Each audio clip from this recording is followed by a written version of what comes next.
i7 ગુજરાતનો અવાજ। નમસ્કાર દર્શક મિત્રો, i7 ન્યૂઝ ગુજરાતીની સાથે હું છું આપની સાથે પાયલ બામભણિયા। તો જોઈએ આજના મહત્વના સમાચાર। બાંગ્લાદેશમાં હિન્દુઓની દિન પ્રતિદિન નિર્મમ હત્યા થઈ રહી છે, જેને લઈને હિન્દુઓમાં રોષ વ્યાપી રહ્યો છે।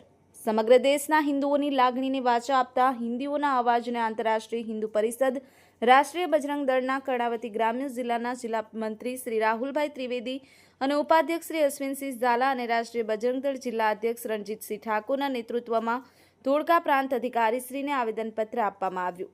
સાથે અગ્રણી પદાધિકારી સર્વશ્રી હિમાંચલભાઈ ત્રિવેદી, એએચપી દીપકભાઈ જાની, શહેર પ્રમુખ સુરેશભાઈ જોગરાના, શહેર મંત્રી કિંજલબેન ખત્રી, શહેર એચએસવીની મયુરભાઈ વાટલિયા, શહેર રાષ્ટ્રીય બજરંગ દળ પ્રમુખ દીપિનભાઈ ખત્રી, શહેર રાષ્ટ્રીય બજરંગ દળ મંત્રી તથા અન્ય રાષ્ટ્રીય બજરંગ દળના કાર્યકર્તા હાજર રહ્યા હતા।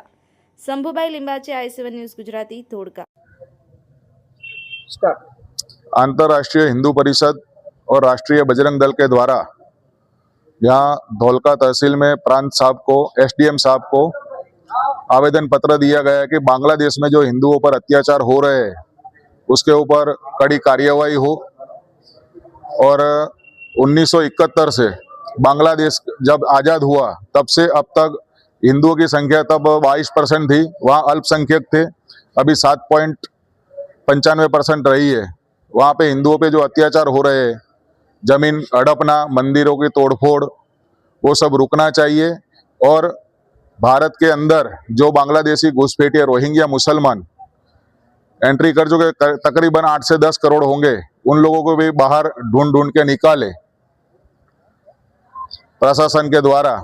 बस हमारा यही निवेदन है।